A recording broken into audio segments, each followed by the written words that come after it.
नमस्कार, आप देख रहे हैं इंडिया न्यूज राजस्थान। मैं हूं आपके साथ शुभेंदु सिंह। स्वागत है आपका हमारे खास कार्यक्रम हल्ला बोल में। आज हम हल्ला बोलने जा रहे हैं बिजली कटौती पर।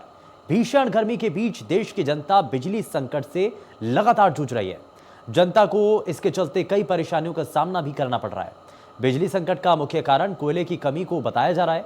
और देश की बात करें और इसके साथ साथ राजस्थान भी इस वक्त बिजली की मार से सबसे ज्यादा परेशान है। ताजा मामला करौली से सामने आया, जहां हिंडौन सिटी में एसडीएम कार्यालय में बिजली कटौती होने के कारण राजस्व रिकॉर्ड को मोबाइल की टॉर्च के सहारे ढूंढा जा रहा है। साथ ही भीषण गर्मी के कारण लोग कागज के पट्टे के सहारे हवा करते हुए नजर आ रहे हैं। वहीं ग्रामीण क्षेत्रों में भी कई घंटों तक बिजली की कटौती की जा रही है। रात में कई घंटों तक बिजली की अघोषित कटौती कई दिनों से हो रही है। बिजली कटौती से आमजन परेशान है। वहीं हिंडौन तहसीलदार गजानंद मीणा ने कोयले की कमी को बिजली संकट का मुख्य कारण बताया।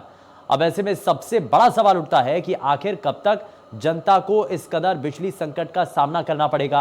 आप भी हमारे साथ इस मुद्दे को लेकर के अपनी आवाज उठा सकते हैं। हमारा नंबर आपकी टीवी स्क्रीन पर लगातार फ्लैश हो रहा है। आप भी हमें फोन लगाइए और बोलिए हमारे साथ हल्ला। और आज हल्ला बोल कार्यक्रम के जरिए बिजली के संकट को लेकर के हम आपको तस्वीरें दिखा रहे हैं। और आज आप अपनी इस परेशानी को इस मंच के जरिए साझा कर सकते हैं, बता सकते हैं प्रदेश की सरकार को, बता सकते हैं अधिकारियों को, जगा सकते हैं सोए हुए सिस्टम को। और इसीलिए आपको इसके लिए आप टीवी स्क्रीन पर दिए गए नंबर के जरिए इस मंच के साथ जुड़ना होगा। आप कई बार शिकायत कर चुके हैं अधिकारियों तक, कई बार आप अपनी जानकारी बता चुके हैं प्रशासनिक लोगों तक, लेकिन अभी तक भी उसके बाद कोई बड़ा एक्शन होता हुआ नजर नहीं आया, यानी कि इस परेशानी का समाधान नहीं किया गया। और ऐसे में इस परेशानी का समाधान अगर करना है तो सबसे पहले आपको अपनी आवाज बुलंद करनी होगी। और हमारे साथ उदयपुर से राजेश कॉलर कार्यक्रम में जुड़ चुके हैं। राजेश, बहुत स्वागत है आपका कार्यक्रम में। बताइए क्या कहना चाहते हैं आप। मैं कहना चाहता हूँ सर, बिजली कटौती तो चल रही राजस्थान में, मगर सर ये जो सरकारी डिपार्टमेंट जितने भी हैं सबको ऐसे ही बंद कर देनी चाहिए गवर्नमेंट को, ताकि उससे थोड़ी लाइट बचेगी। इन ऑफिसों में काम नहीं होने भी ऐसे चल रहे हैं फोकट में, कोई भी ऑफिस में नजर नहीं आता है। ये हालत हो रही है राजस्थान की सर। हाँ राजेश, लेकिन कितने समय से बिजली कटौती बनी हुई है आपके इलाके में? ये तो लंबा टाइम हो गया सर, जब भी देखते हैं कभी 2 घंटे बंद है, कभी 1 घंटा बंद है। पानी है, ये चीज तो देनी पड़ेगी सरकार से भी व्यवस्था करके। हाँ। इसमें पब्लिक का कोई लेना देना नहीं, सरकार जानती है इसके मामले में। बड़ा जवाबदेही होती है, क्योंकि प्रशासनिक अधिकारियों की इसमें जिम्मेदारी है, सरकार की इसमें जिम्मेदारी है, लेकिन कोई भी इस पर अभी तक एक्शन नहीं उठा रहा है। लेकिन क्या आपको लगता है कितने समय सिर्फ आपके इलाके में ही जो बिजली का संकट बना हुआ है, या आसपास के जो दूसरे इलाके हैं जहां पर आपके जानकार के लोग रहते होंगे, वो क्या कहते हैं, वहां पर भी ऐसी परेशानी है क्या? सब जगह लाइट बंद है सर। जहाँ से फोन आते हैं वही पूछते हैं लाइट चल रही क्या, मैं कहा नहीं आ रही सर, लाइट बंद है। हाँ। इसमें किसी के एग्जाम चल रहे हैं, किसी के बच्चे छोटे छोटे हैं, बहुत परेशान है। ये सारे इंतजाम सरकार को करना पड़ेगा। लाइट कहाँ से लावे, कोयला कहाँ से लावे, ये इससे पब्लिक के कोई लेना देना नहीं। पब्लिक लाइट बचा सकती है और अपना ये काम कर सकती है, इसके अलावा कुछ नहीं कर सकती। बिल्कुल, जिम्मेदारी दी गई है, जिनको जिम्मेदारी दी गई है उनका ये कर्तव्य बनता है, उनका ये काम बनता है कि उनको सबसे पहले जनता को बिजली मुहैया करानी चाहिए। राजेश जी, एक और सवाल मैं आपसे पूछना चाह रहा हूँ। ये जो बिजली का संकट बना हुआ है, इसको लेकर के आपने शिकायत की है, शिकायत करते हैं तो अधिकारी इस पर क्या कहते हैं? अधिकारी क्या कहेंगे सर, अधिकारी को ऑफिस में लाइटें फोकट में चल रही है सर, कोई ध्यान देने वाला नहीं। वहाँ पंखे चल रहे हैं, कोई है नहीं, टेबुल पे कुर्सी बैठा हुआ है। बहुत ऑफिस ऐसी चल रही है, कूलर चल रहे हैं सर। तो यानी कि सुनवाई नहीं होती है, शिकायत करें भी तो भी सुनवाई नहीं होती है।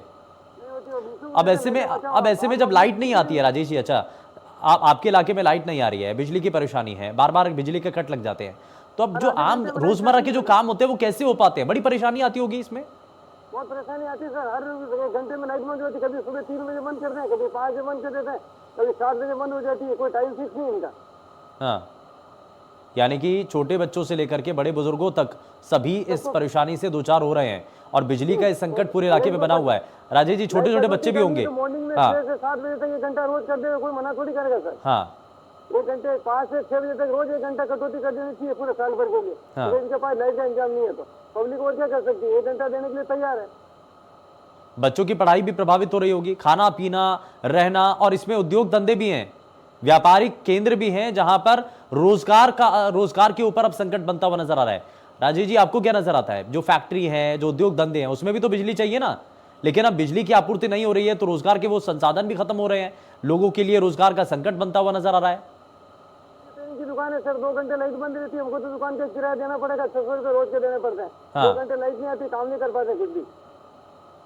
चलिए, बहुत शुक्रिया राजेश जी, आप जुड़े हमारे साथ। अगले कॉलर हमारे साथ, अगले दर्शक हमारे साथ ओम प्रकाश कार्यक्रम में जुड़ चुके हैं। ओम प्रकाश जी, बहुत स्वागत है आपका कार्यक्रम में। बताइए क्या कहना चाहते हैं, बिजली का संकट कब से बना हुआ है, क्या इस पर कहना चाहते हैं, बोलिए हल्ला।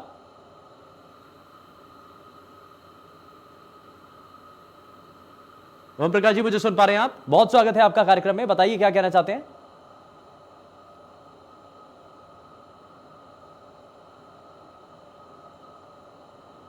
लगता है शायद संपर्क टूट गया है, लेकिन लगातार जो दर्शक हैं, जो जनता है, जो राजस्थान के रहने वाले लोग हैं, वो लगातार इस मंच के साथ जुड़ करके बताना चाह रहे हैं कि कहां कहां पर आप कितने समय तक कौन सी परेशानी बनी हुई है।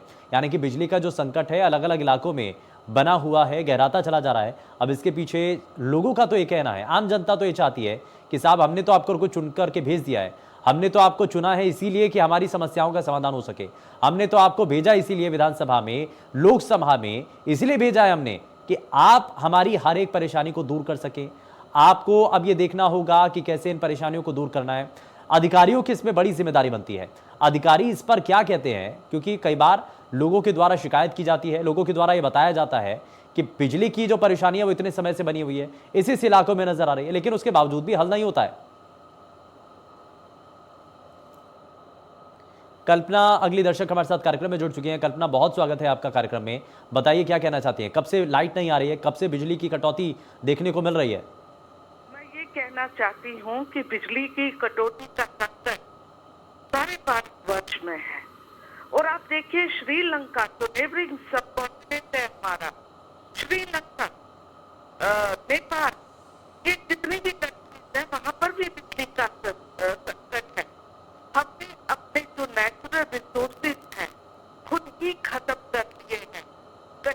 पानी की कमी, वहाँ पर तालाबों में हम वेस्ट मटीरियल डालते हैं, और बिजली का जो है अवैध रूप से जो कोयले का खनन हो रहा है, मैं उसकी बात कर रही हूँ। इसमें कुछ पॉलिटिशियंस भी शामिल हैं।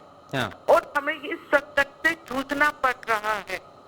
इसमें आप किसी अधिकारी को, किसी प्रशासन को कितनी देर तक जिम्मेदार ठहराएंगे? हाँ। सरकार पूरी कोशिश कर रही है कि कोयले का आवंटन ठीक तरीके से हो, अधिक प्रोडक्शन हो, लेकिन उसमें भी सरकार की मजबूरी है, जितना कोयला हमें मिलेगा उतना ही डिस्ट्रीब्यूशन होगा। थोड़ी ये मुश्किल तो है। इस समय आर्थिक संकट सारे विश्व पर है, हमें भी थोड़ा सा पेशेंस रखना चाहिए। Rome was not built in a day, but it was built. ये आशा रखती है। चलिए, बहुत शुक्रिया कल्पना जी, आप जुड़ी हमारे साथ। आपने बड़ा अच्छी बातें यहाँ पर की हैं और बाकायदा उदाहरण के तौर पर बताने की कोशिश की है कि एक देश वो जहाँ पर आर्थिक स्थिति अब इतनी ज़्यादा कमज़ोर हो चुकी है, आप जिसकी वजह से लोगों को अब दो चार होना पड़ रहा है। एक देश वो है जहां पर आर्थिक स्थिति इतनी ज़्यादा खराब हो चुकी है कि लोगों को सड़कों पर आकर के विरोध करना पड़ रहा है। श्रीलंका की बात हो रही है जिसका जिक्र कल्पना जी कर रही थी, और ऐसे ही लगातार जो दर्शक हैं वो जुड़ करके बता रहे हैं कि कहां पर क्या व्यवस्थाएं हो सकती हैं, क्या उसके लिए सुझाव हो सकते हैं। कुछ ऐसे ही सुझाव भी सामने आ सकते हैं। आपके पास भी अगर कोई सुझाव है, कुछ आप भी बताना चाहते हैं, जागरूक नागरिक होने के नाते अगर आप कुछ कहना चाहते हैं, सरकार को कोई एडवाइस, प्रशासनिक अमला कैसे काम करे, बिजली के संकट को कैसे दूर किया जाए, लोगों की परेशानियों को कैसे सुना और समझा जाए, कैसे उसका निवारण कराया जाए, ये अगर आप बताना चाहते हैं तो खुला मंच है, सीधे आप इस मंच के साथ जुड़ सकते हैं। टीवी स्क्रीन पर लगातार नंबर फ्लैश हो रहा है। सुनीता अगली दर्शक हमारे साथ कार्यक्रम में जुड़ चुकी हैं। सुनीता जी, बहुत स्वागत है, बताइए क्या कहना चाहती हैं। सर, मैं ये कहना चाहती हूँ, सरकार चाहे कोई भी हो, इनको तो आम जनता से वोट बैंक के लिए, अपने लिए आगे जगह बनाने के अलावा कोई फुर्सत ही नहीं है। जनता दुखी हो, जनता सुखी हो, इन लोगों को कुछ नहीं लेना देना जनता से। बस वोट ले लेते हैं, उसके बाद जनता की सुविधा का कोई ध्यान नहीं रखता। आज राजस्थान के अंदर देख लीजिए आप, कितनी हालत खराब है। इसी पे कोई सच बोलते हैं तो उसको अरेस्ट करवा दिया जाता है मुख्यमंत्री की तरफ से। कोई वकील हो, कोई बड़ा आदमी हो, कोई सीधा हो, बस केस डाल दो और अपने कोई सच्चाई ना बोले इस बात के लिए। और सब अपने अपने वोट बैंक तैयार करने के लिए बैठे हैं। कोई कुछ नहीं सुविधा दे रहे हैं, कुछ भी जनता को। और जनता क्या करे, एक बार बीजेपी को चुनती है, एक बार कांग्रेस को चुनती है। परेशानी यही है, तीसरा ऑप्शन नहीं है हमारे पास। सुनीता जी, कौन से क्षेत्र में आप रहती हैं, कौन सा इलाका है आपका? मैं संगरिया हनुमानगढ़ जिला में रहता हूँ। अच्छा, तो ये कितने समय से आपके यहाँ लाइट नहीं आ पा रही है या बार बार बिजली के कट लग रहे हैं, कब से लग रहे हैं? काफी दिन से है सर, मतलब 3 घंटे का कट होता है सुबह। हाँ और आज मैं 2 दिन घर पे नहीं थी, मेरे को मालूम नहीं है, मैं आज आई। हाँ वहाँ पर भी मैं गंगानगर में थी, हाँ। वहाँ भी 2 घंटे का कट सुबह था, और दिन में भी बहुत बार लाइट जाती है सर। खाली सुबह का कट नहीं है, वो तो हाँ। हम लोग यानी कि चलो दिन में अगर कई कमी कई बार है आप तो- बता रही हैं कि बिजली के कट लगते हैं। बतौर एक महिला होने के नाते, क्योंकि घर में जाकर के काम भी करना होता है, घर से बाहर निकले तो भी काम होता है, तो ये जो सभी काम हैं आपके, जो ज़रूरत, क्योंकि सुबह अगर पानी चलाना है, मोटर चलानी है, पानी अगर टंकी में भरना है तो उसके लिए समय निश्चित होता है। अगर उस समय पर लाइट नहीं आती है तो पानी भी उपलब्ध नहीं हो पाएगा। तो ऐसी भी परेशानियां सामना करना पड़ रहा है क्या? बिल्कुल आती है सर, हर काम आजकल लाइट पे होता है। हाँ। चाहे वॉशिंग मशीन है, घर का काम है, कुछ भी हो। अब जैसे जैसे गर्मी बढ़ रही है वैसे वैसे बिजली की कटौती होना ये बड़ी दोहरी मार के तौर पर देखा जा रहा है। सुनीता जी, लोगों का तो ये कहना है कि बिजली का संकट तो एक तरफ और दूसरी तरफ गर्मी की मार, ये दोनों के बीच में आम जनता पिस रही है, क्योंकि पंखा नहीं चलता, लाइट नहीं चलती, और ऐसे गर्मी के समय में एक पंखा कूलर ये तो बड़ा जरूरत के साधन बन जाते हैं, अगर ये भी ना चले तो बड़ी मुश्किल हो जाती है। सही है सर ये। और भी चीज, मैं एक चीज रिक्वेस्ट करना चाहती हूँ आपसे। हाँ आप थोड़ा अतिक्रमण का मुद्दा उठाइए कभी। हाँ बहुत परेशानी होती है ठीक अतिक्रमण है। से सर। ठीक है, बिल्कुल। हमारी, क्योंकि हम ये जो कार्यक्रम चलाते हैं ये आम लोगों के द्वारा जो सुझाव दिए जाते हैं, जो बताए जाते हैं बड़े मुद्दे, क्योंकि ये जनता से जुड़ा हुआ विषय है, जनता का जो सरोकार है उसी सरोकार से जुड़ करके इन विषयों को हम आपके सामने रखते हैं। खैर, बहुत शुक्रिया सुनीता जी, आप जुड़ी हमारे साथ कार्यक्रम में। ओम अगले दर्शक हमारे साथ कार्यक्रम में जुड़ चुके हैं। ओम, बहुत स्वागत है आपका कार्यक्रम में। बताइए क्या कहना चाहते हैं आप, बोलिए हल्ला। बिजली कटौती को लेकर के क्या आपके इलाके में परेशानी है, कितने समय से परेशानी बनी हुई है, समाधान के लिए अधिकारियों को शिकायत की गई तो क्या कहना है उनका? हेलो। जी, बहुत स्वागत है ओम आपका कार्यक्रम में, बताइए। हाँ सर, नमस्ते। बिजली तो हमारे ज्यादा तो नहीं करती है सर, घंटा 2 घंटा नियमानुसार करती है। अभी सर सरकार ने अपील की है कि आप बिजली बचाओ, तो थोड़ा हमें भी उनकी अपील के साथ चलना पड़ेगा, कैसा व्यवस्था के हिसाब से। हाँ तो बिजली के साथ साथ पानी की भी कमी है सर। जी। पानी, जब बिजली नहीं आता है तो पानी भी नहीं आता है। हाँ तो अब गर्मी के हिसाब से जनता तो सब परेशान है ही सर। सरकार भी अपील कर रही है भाई, अच्छा हमारी तो यही आश्वासन है कि सरकार का सहयोग देकर जनता को चलना चाहिए कि अगर सरकार के पास वास्तव में बिजली की कमी है तो जनता को भी बिना फालतू बिजली यूज नहीं करनी चाहिए। हाँ जैसे आप ऑफिस छोड़ के जा रहे हो, पंखे वंखे चल रहे हैं, एसी चल रही है, तो वो बिना फालतू जो बिजली का उपयोग कर रहे हैं वो दूसरे के काम आ जाती है। बाकी तो सरकार कर ही रही है अपना काम, कोशिश कर रही है। ठीक है, यानी कि जो जिनकी जिम्मेदारी है उनको इस पर कदम उठाने की जरूरत है। बड़ी परेशानी में जनता है, और जितने भी कॉलर अभी तक जुड़े हैं सबने बताया कि उनके इलाकों में लगातार बिजली के कट लग रहे हैं। अगर आपके इलाके में भी इसी तरीके से परेशानी बनी हुई है तो बिना समय गवाए इस मंच के साथ जुड़िए। बहुत शुक्रिया ओम प्रकाश जी, आप जुड़े हमारे साथ। आप अगले दर्शक हमारे साथ कमल कार्यक्रम में जुड़ चुके हैं। कमल, बहुत स्वागत है आपका कार्यक्रम में, बताइए क्या कहना चाहते हैं आप? कमल, बहुत स्वागत है आपका कार्यक्रम में, बताइए कब से ये बिजली का संकट बना हुआ है, कितने बार एक दिन के अंदर बिजली कटौती होती है? बहुत कटती है हमारे में, और गर्मी में आप बहुत परेशान हैं। खेती करता हूँ। हाँ जी, तो कौन सा इलाका है आपका है और कितनी देर तक ये बिजली कटौती रहती है यहाँ पर, और कब से परेशानी है?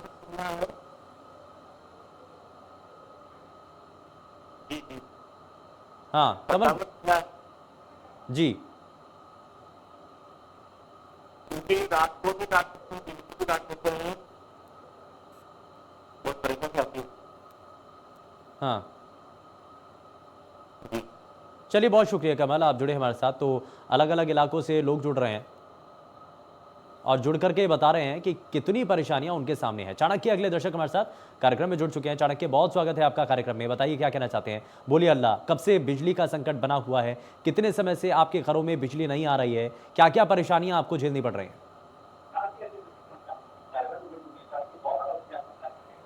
सर मैं निवेदन टीवी सेट का वॉल्यूम थोड़ा सा कम कर लें आप, आवाज उसकी थोड़ी सी कम कर लें, उसके बाद बताइए। सर निवेदन ये है, हाँ तो जो सुबह का टाइम है 6:30 से 8:30 का, ठीक है। इसमें ही पानी आता है और इसमें बिजली कटौती कर रहे हैं। हाँ ठीक है, यानी कि बिजली के ना होने की वजह से पानी का संकट भी बन रहा है। पानी का संकट बन रहा है। हाँ और आपने देखा सरकार ने जो आदेश निकाला था, अब साहब गर्मी के अंदर ये ईद के वो नहीं किया जाएगा। हाँ हाँ बन रहा है। ठीक है, और बताइए आगे। साथ इन्होंने जो सरकार अगर ये पारदर्शिता से काम करे हाँ तो ऐसी कोई दिक्कत नहीं है। बिजली की वो फ्री में बिजली दे रही है गवर्नमेंट, और उधर से महंगी बिजली खरीद रही है। हाँ। तो ये कहाँ आपूर्ति कहाँ होगी? डिस्ट्रीब्यूशन और प्रोडक्शन दोनों का तालमेल सही होना चाहिए, वो हो नहीं रहा है इस मामले में। तो सरकार अगर थोड़ा सा संजीदा से काम करे। अब 2 दिन कल बिजली दे दी हमारे अक्साब, बिजली की आपूर्ति हो गई, 2 दिन में बिजली की आपूर्ति हो गई, सरकार कह रही है। हाँ। बिजली वाले कह रहे हैं, और आज से फिर कटौती कर दी 2 दिन में ईद की वजह से। तो ये असमानता होती है, ये असमानता नहीं होनी चाहिए।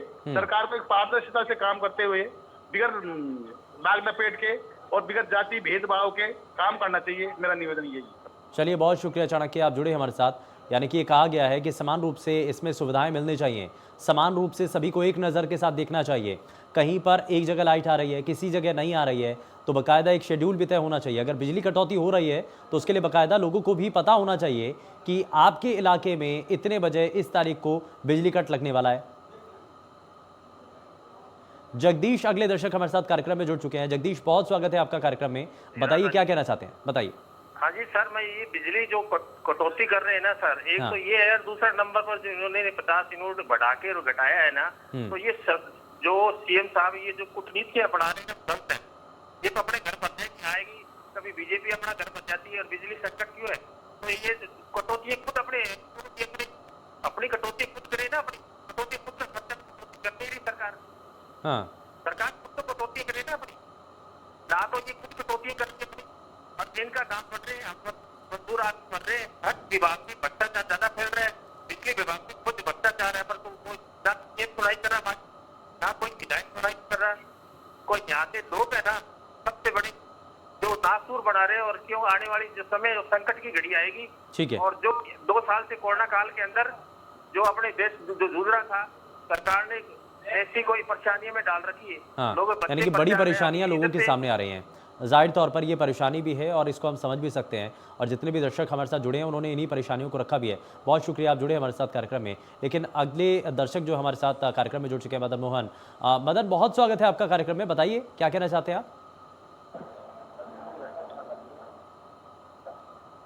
मदन, मुझे सुन पा रहे हैं? टीवी सेट का वॉल्यूम थोड़ा सा कम कर लें, आवाज कम करें, उसके बाद बताएं। नमस्कार सर। नमस्कार जी, बताइए। नमस्कार सर। बहुत बहुत स्वागत है मदन आपका कार्यक्रम में। आवाज थोड़ी सी कम कर ले टीवी की, बताइए। मेरा सवाल ये है कि जो राजस्थान में कोयला संकट है, हाँ क्या राजस्थान आत्मनिर्भर होने या सेल्फ डिफेंस नहीं कर सकता है कोयला में या लिग्नाइट में? या ये जो अपना हो रहा है पवन ऊर्जा वाला, उसमें पवन ऊर्जा में अपने को 2 दिन से काफी फायदा मिला और उसमें जोधपुर में 2 दिन कटौती नहीं हुई। और क्या ये लिग्नाइट और जो बाड़मेर वाला जो है मतलब थर्मल पॉइंट है, और वो कोटा वाला है, जो कोयला कहाँ से आ रहा है कहाँ से नहीं आ रहा है, ऐसी स्थिति में अगर अपन कुछ बिल्कुल जनता ये चाहती है कि इन परेशानियों के बारे में उनको ना बताया जाए। उन्होंने अगर किसी सरकार को चुना है, उन्होंने अगर ये तय कर लिया है कि इस सरकार को चुन करके भेजा है, तो अब सरकार की जिम्मेदारी इसमें होती है कि कैसे वो आम जनता की परेशानियों को दूर करें। अब बिजली संकट गहरा चुका है, लेकिन बिजली संकट का समाधान कैसे निकलेगा, लोग अब इस उम्मीद में हैं। पेशकश में फिलहाल के लिए बस उतना ही। नमस्कार।